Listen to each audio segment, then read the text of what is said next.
Bonjour, récemment nous avons eu la chance de rencontrer Manon Paquette qui nous expliquait l'importance d'une bonne poignée de main. Cette femme dynamique et remplie d'enthousiasme est présidente chez Espace Stable.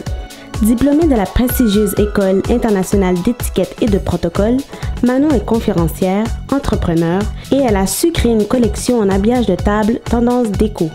Elle a le désir de transmettre sa passion en tant que consultante, coach et formatrice en étiquette des affaires, de même que sur le plan personnel. Voici les quelques conseils qu'elle avait à nous partager. Avez-vous déjà serré la main de quelqu'un puis sentir que vous aviez un poisson mort dans vos mains? Quelle a été votre impression de cette personne?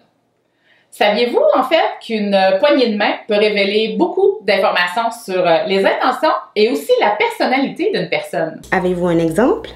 Certainement, je vous invite de l'autre côté. Je vais vous partager 4 trucs et conseils pour s'assurer d'offrir une bonne poignée de main puis laisser sa marque. Le premier point, ne pas offrir une poignée de main avec les mains soit moites ou encore très froides.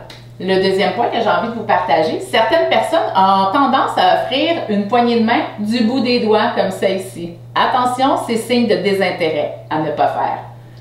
Le troisième des points, appelé communément le broyeur, la poignée de main trop forte est signe d'un manque de confiance en soi pour la personne qui offre la poignée de main. Donc, à éviter, s'il vous plaît. Le quatrième des points, pour ne pas donner l'impression de vouloir contrôler la rencontre, évitez de placer votre main, la paume vers le bas ou encore à l'inverse, la paume vers le haut, ce qui signifie un geste de soumission symbolique. Laissez-moi maintenant vous montrer comment offrir une bonne poignée de main puis s'assurer de laisser sa marque. La première des choses qui est importante, c'est de positionner sa main, d'offrir la paume de la main dirigée vers le côté gauche. De cette façon, s'assurer que les deux paumes de la main se touchent et se rencontrent, d'une intensité ferme et moyenne, avec un regard droit dans les yeux.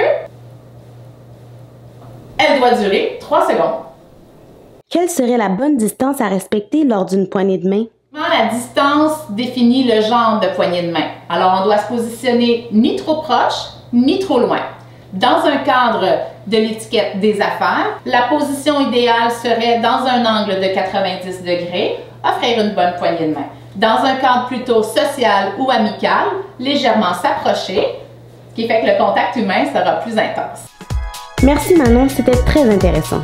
Pour un coaching complet sur l'étiquette des affaires, vous pouvez entrer en contact directement avec l'équipe Espace Stable. Et pour de plus amples informations, visitez le site espacetable.com.